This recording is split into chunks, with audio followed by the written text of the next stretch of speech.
Soalan yang telah ditanyakan adalah apakah yang didefinisikan dengan rasuah. Pemilihan soalan ini adalah untuk mengetahui dengan lebih terperinci berkaitan aktiviti suapan rasuah.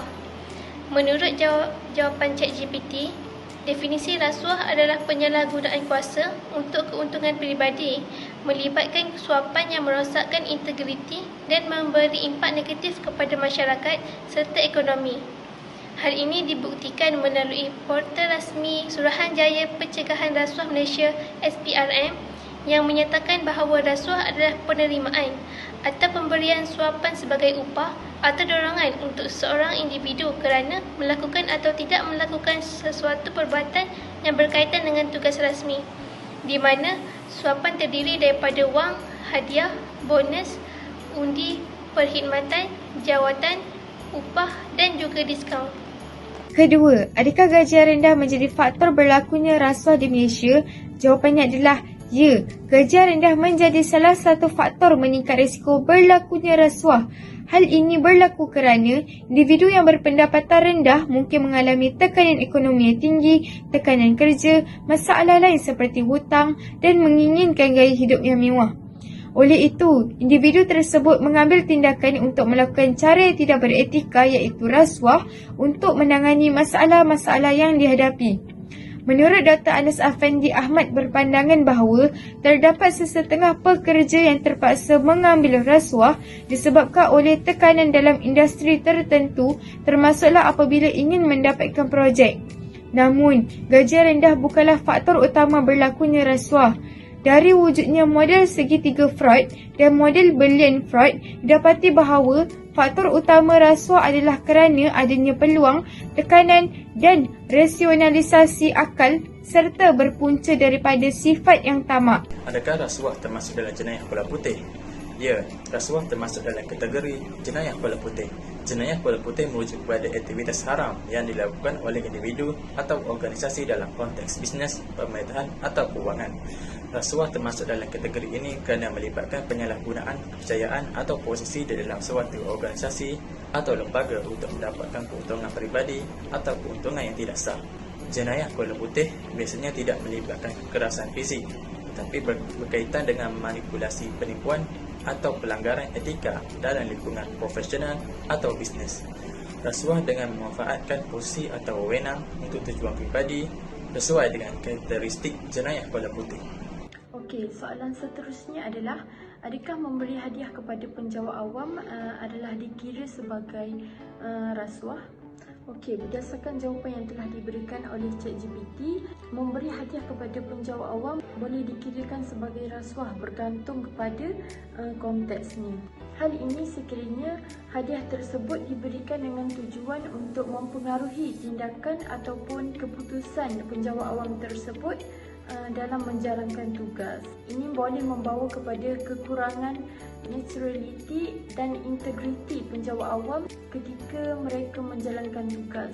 Bahkan ada setengah masyarakat memberi hadiah kepada penjawat awam sebagai tanda penghargaan buat penjawat awam kerana telah melakukan tugas dengan sebaiknya sepanjang perkhidmatan mereka. Menurut SPRM pula, pemberian ataupun penerimaan hadiah tidak kira kecil ataupun besar nilainya akan dikirakan sebagai rasuah sekiranya pekerja yang mempunyai majikan menerima ataupun memberi hadiah bagi sesuatu perkhidmatannya ataupun tugas rasmi daripada pembekal. Hal ini termasuklah penjawat awam, swasta dan orang awam. Antara kelemahan yang wujud dalam membarangi rasuah adalah kelemahan dalam institusi pemerintahan. Kelemahan yang terdapat dalam institusi pemerintahan menyebabkan kegiatan rasuah ini sukar untuk dihapuskan. Hal ini kerana terdapat segelintir institusi pemerintahan yang masih mengamalkan kegiatan rasuah bagi tujuan kepentingan diri masing-masing. Mereka menggunakan cara dengan memupah seseorang untuk mengumpul maklumat dan dana dari syarikat lain bagi menambahkan pendapatan kepada syarikat mereka sendiri. Justeru, ganjaran akan diberikan kepada orang yang diupah tersebut. Selain itu, kelemahan yang wujud dalam membarangi rasuah juga adalah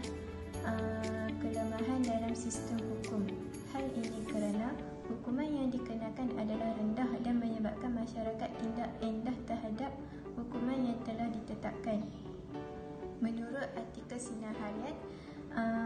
Kelemahan ini berlaku kerana kurangnya ketegasan, keberanian dan tanggapan dalam jenayah rasuah.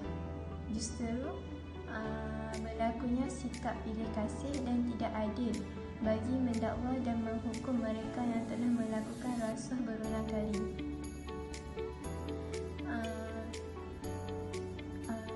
Tambahan pula, rasuah akan berlaku dengan berleluasa sekiranya pihak pemerintah tidak mengambil berat terhadap tanggungjawab pegawai dan pekerja mereka dengan tidak memeriksa kelemahan sistem atau proses yang dilakukan setiap hari.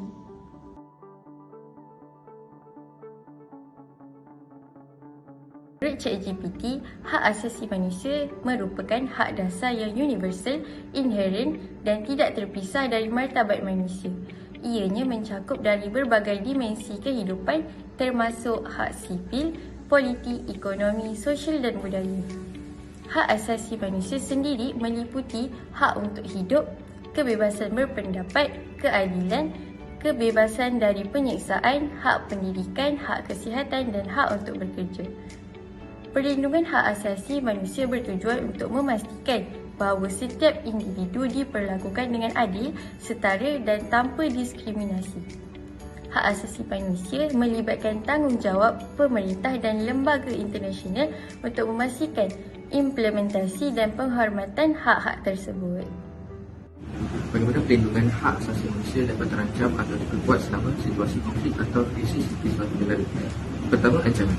Hak asasi manusia boleh terancam melalui pelanggaran undang-undang oleh kerajaan atau kelompok senjata, keadaan darurat dan sekatan kebebasan media meningkatkan risiko penyalahgunaan kuasa.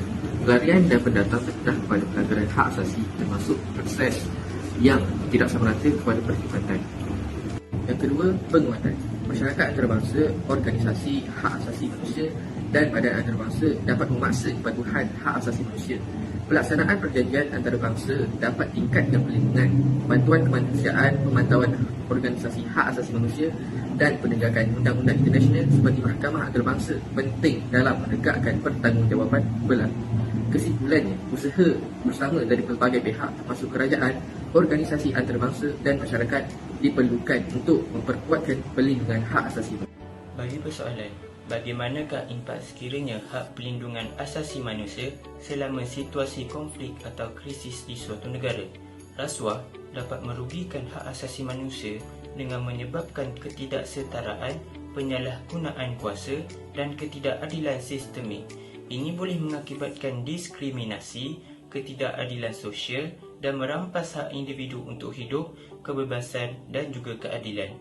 Berdasarkan artikel Frame Malaysia Today bertajuk Rasuah adalah pencabulan hak asasi manusia, menurut bekas Pesuruhjaya Hak Asasi Manusia United Nations Navi Pillay, korupsi atau rasuah adalah halangan terbesar pelaksanaan hak asasi manusia yang merentasi aspek sivil, politik, ekonomi, sosial dan kebudayaan termasuklah pembangunan. Adakah rasuah menyebabkan pencabulan hak asasi manusia? Berdasarkan jawapan ChatGPT, rasuah menyebabkan ketidaksetaraan dan diskriminasi, ketidakadilan, penyalahgunaan kuasa yang mengabaikan hak rakyat serta menjejaskan kesihatan dan pendidikan masyarakat. Kesimpulannya, kesan rasuah dalam sistem perundangan boleh mempunyai impak yang serius terhadap perlindungan hak asasi manusia. Yang pertama, ketidakadilan. Rasuah boleh menyebabkan ketidakadilan di dalam sistem perundangan, menyebabkan keputusan mahkamah atau proses undang-undang dipengaruhi oleh dana atau pengaruh tidak seharusnya, menjurus kepada pengabaian keadilan. Kedua, kehilangan kepercayaan awam. Rasuah dalam sistem perundangan boleh merosakkan kepercayaan masyarakat terhadap integriti institusi perundangan yang merupakan asas perlindungan hak asasi manusia. Yang ketiga, kerosakan sistem perundangan. Rasuah boleh merosakkan struktur sistem perundangan dengan menyusupi korupsi dan penyelewengan dalam proses undang-undang. Keempat, ketidakstabilan sosial. akibat rasuah dalam sistem perundangan, ketidakstabilan sosial boleh berlaku, mengakibatkan ketegangan masyarakat, kemarahan dan protes awam. Oleh itu, usaha memerangi rasuah dan memperkuatkan integriti dalam sistem perundangan adalah penting bagi memastikan perlindungan hak asasi manusia yang lebih baik. Langkah-langkah seperti meningkatkan ketelusan, melaksanakan pemeriksaan bebas rasuah, memperkuatkan institusi-institusi penguat kuasa undang-undang dan memastikan accountability adalah beberapa cara untuk mengurangkan kesan rasuah terhadap perlindungan hak asasi manusia dalam sistem perundangan.